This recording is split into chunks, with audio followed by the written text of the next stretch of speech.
Ayumi, nós vamos fazer o seguinte, eu vou gravar uma aula, tá? Sobre o primeiro gênero que a gente vai trabalhar.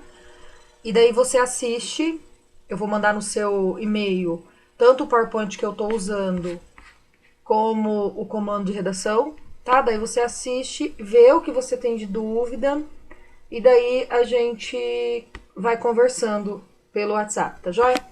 Então o primeiro gênero que a gente vai começar, eu acho que é um pouquinho mais perto, assim, da nossa realidade. Então eu vou começar com ele. Depois, se você tiver algum que você quer ver... Ai, tô com o pescoço torto, né? Acho que é porque eu tô com dengue. Então não tô muito boa. Se você tiver algum que você quer ver, então, por exemplo, eu quero resposta, de repente eu não tô na ordem, é só você me falar, tá? Daí eu preparo a aula. Então a gente vai começar com um relato. Tá? Não sei se você já produziu isso, mas normalmente a gente tem uma estrutura meio diferente lá do fundamental, no nono ano, por exemplo. Tá? Então, relatar é descrever em ordem cronológica, ou seja, na ordem que o fato acontece, quando e onde o episódio, o relato aconteceu ou acontece. Então, você vai dizer, você vai escrever um fato, né? Você vai contar alguma coisa, vai descrever numa ordem em que acontece, e nesse seu texto tem obrigatoriamente que aparecer o quando, que é o tempo, né? Em que o seu texto acontece, em que o relato acontece, e o onde, que é o espaço, beleza? Eu coloquei que aconteceu ou acontece porque você pode narrar nos dois tempos. Você pode narrar no presente, pode narrar no passado. Aí vai depender do comando, tá? O comando traz alguns verbos quando você vai para um comando de produção, e daí através dele você mais ou menos consegue traçar um perfil de que tempo que você vai narrar. Embora o mais importante é que você, por todo o seu texto, você prenda-se em um tempo. Então, se você for começar a narrar no passado, fez, foi, você vai o relato todo assim. Se você for começar no presente, você vai o relato todo assim, beleza? Daí, nessa perspectiva de quem escreve um relato, a gente tem três tipos de perspectiva, tá? Três tipos que a gente pode adotar. Então, a gente tem o protagonista, nessa nuvenzinha verde que você está vendo, né? Eu vivi ou vivo. Então, eu vivi um fato ou vivo um fato e eu vou contar isso, vou relatar isso, vou descrever. Então, eu faço em primeira pessoa. A gente tem o escritor que é testemunha. Então, eu vi ou vejo algo, também coloco em primeira pessoa. Né? Eu vou contar algo que aconteceu, por exemplo, com a minha filha. Né? Então, eu conto em primeira pessoa. E o terceiro é repórter, quer dizer, eu não vi, eu não vivi, mas alguém me contou. Então, alguém me contou algo que aconteceu com meu vizinho. Eu vou relatar isso. Então, eu relato em terceira pessoa. Tá joia? Os elementos principais do relato. Então, o que você tem que colocar no relato? Obrigatoriamente, tá? O que aconteceu, com quem aconteceu, quando aconteceu. Depois, mais para baixo, você vai ver que eu vou colocar isso numa estrutura. Então, em que ordem a gente coloca esses elementos no texto, tá? Onde aconteceu tem que aparecer, como, por quê e para quê. Né? Então, esse slide aqui, eu acho que para produção, acho que ele é um dos mais principais. Você tem que colocar o que, o quem, quando, como, para que o seu texto seja verossímil. O que é isso? Ele seja real. Mesmo que seja uma história inventada, eu tenho que colocar verossimilhança nele. Então, eu não posso dizer, por exemplo, que você teve uma filha, mas depois você esquece essa filha no meio da narrativa, tá? Então, você tem que aparecer isso. Isso é verossimilhança, é verdade. Né? Como você vê na novela, por exemplo. Os fatos vão se amarrando e eles criam uma verdade para o texto. Tá? Essa aqui é a estrutura que eu falei, ó. Então, eu tenho uma sugestão de estrutura, que é a estrutura que a UEM pede, tá? A gente tem o PAC e o PSS, que é em Ponta Grossa e na Umuarama, se não me engano. Mas essa é a estrutura sugerida pela UEM. Por que é sugerida? Porque às vezes você coloca... A gente sugere 2 parágrafos, às vezes você coloca 2, mas seu texto tá bom, a UEM não vai, né, tirar muita nota aí por conta disso. Tá joia? Então, uma estrutura sugerida. Ali o vídeo tampou um pouquinho, mas eu vou descrever para você o que é, tá? E depois você vai ter ele completo sem o meu vídeo, daí você pode acompanhar por lá. Então vamos lá. O título, ele é facultativo. Eu peço para os alunos fazer o seguinte: se pedir no comando de produção, então lá no comando que você está lendo, pede para você colocar um título. Coloca. Se não, não. Deixa sem. Tá joia?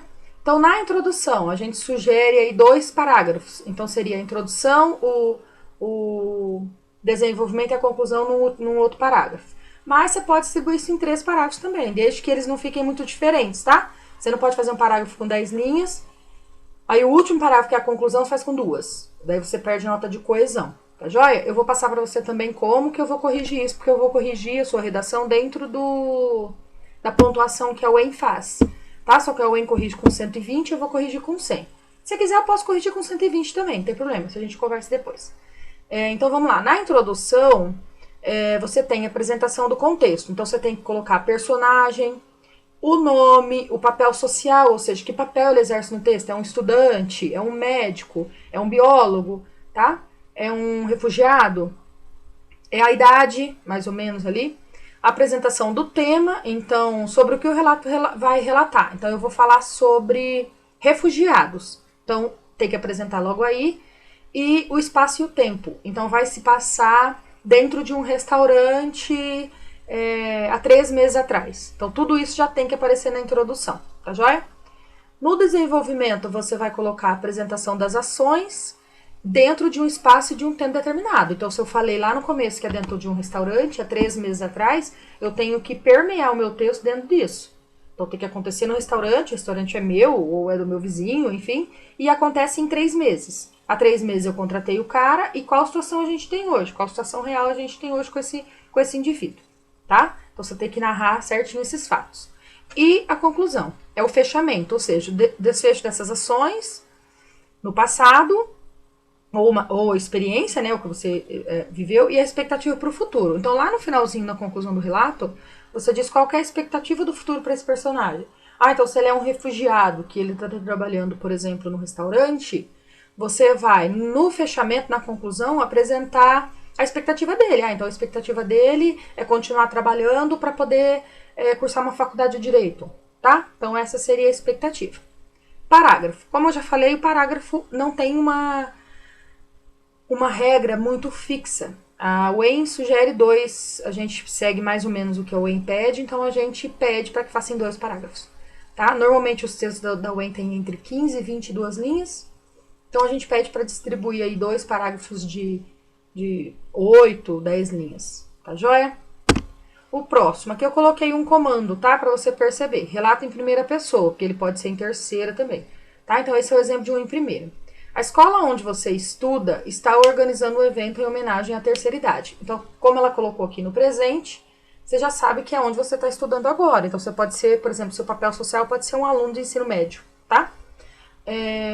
Como parte das atividades, os alunos deverão relatar histórias de idosos que vivem bem nessa fase da vida. Então, esse pedacinho em roxo é o seu enredo, é o que você precisa relatar, tá? Redija, portanto, um relato em até 15 linhas. Isso aqui eu peguei na internet meio pronto, só pra gente ter uma noção, tá? Apresentando. Então, o relato tem sempre um objetivo que tem que aparecer lá no texto, tá? E vem sempre com um verbo de ação lá no comando. Então, apresentando. Opa, aqui tá seu objetivo, tá? O objetivo, então, é apresentar o que essa pessoa faz para garantir sua qualidade de vida na terceira idade. Então, ele é uma pessoa idosa. Você vai apresentar que ele faz natação, tá? Como que ele faz, que dia que ele faz, onde, como que é para ele isso. Caso precise dar nome a esse idoso, use Dona Benta ou Tio Barnabé. É importante falar do nome porque nos relatos e nos textos narrativos, se você colocar nome que não esteja no comando, você zera na UEM, tá? Então você pode usar Dona Benta ou Tio Barnabé, qualquer outro nome que você usar dentro do seu texto, dentro da sua narrativa, você zera.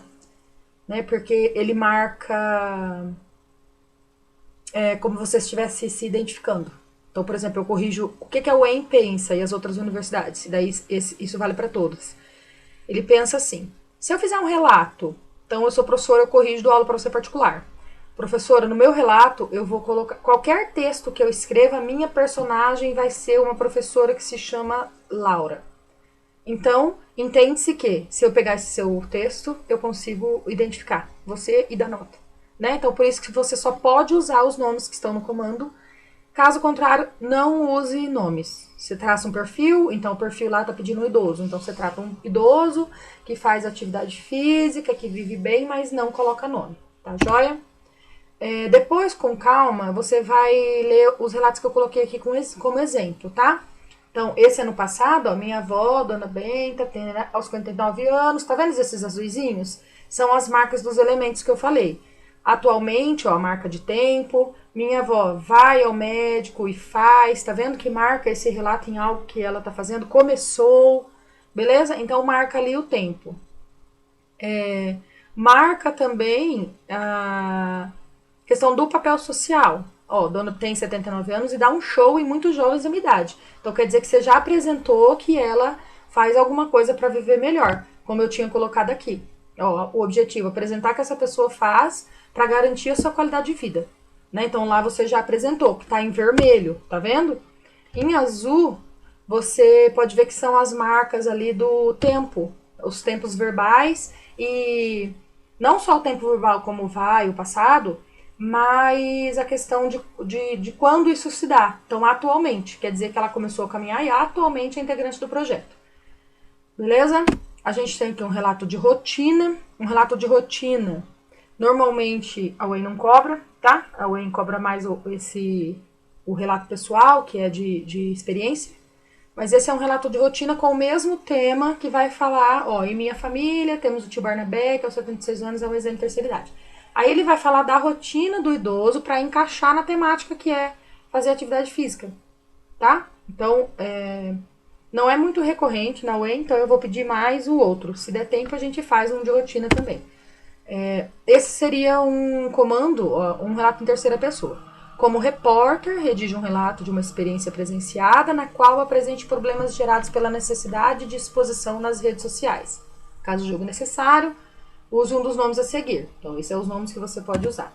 Aqui ele vai falar da síndrome de Narciso, tá? Ele vem falar sobre apresente problemas gerados na necessidade de exposição nas redes sociais. Então, Narciso é o cara que gosta muito dele, que gosta de se ver, que gosta de tirar foto, tá? Então, ele vai falar sobre essa temática. Mas como ele é em terceira pessoa, eu vou ler só um pedacinho para você entender como é. A busca pela selfie ou pelo selfie perfeito é algo que a cada dia mais vem acometendo pessoas das mais variadas faixas etárias. O tema, vendo? Já incluiu o tema. Porém, os jovens ainda são a maior vítima do vício. Um caso recente de que isso pode ocasionar é do jovem Daniel. Personagem, idade, estudante, ó, papel social, a idade e a personagem. É obcecado por fotos, por postar fotos nas suas redes sociais e tentou o suicídio após sentir-se frustrado por não conseguir tirar selfie. Então daí ele apresenta o local e vem falar do tema, que é a questão do narcisismo. Beleza? Eu queria que você lesse tudinho, ouvisse, né, assistisse o que eu tô gravando. E daí, com base na sua leitura, a gente vai se falar, eu vou mandar uma mensagem para você agora no WhatsApp. E daí a gente vê quais dúvidas que você tem pra gente começar a produzir. Tá joia? Outra coisa que eu queria comentar com você é a seguinte. Eu não sei, assim, quanto tempo em média dura essa aula gravada. Vai durar uns 10, 15 minutos, né?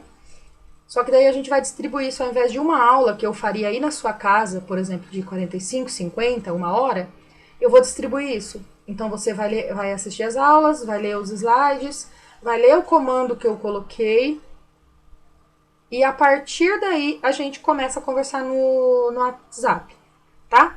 Eu vou mandar no seu e-mail o comando que é da Wayne, tá? Então tem 2 textos de apoio e tem uma sugestão de relato para você escrever.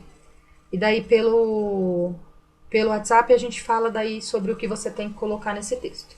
Tá joia? Eu não tenho muita habilidade aqui não, Ayumi, nessas coisas de rede social, mas acho que tá ficando bom. Aí qualquer dúvida a gente vai se falando. Beijo!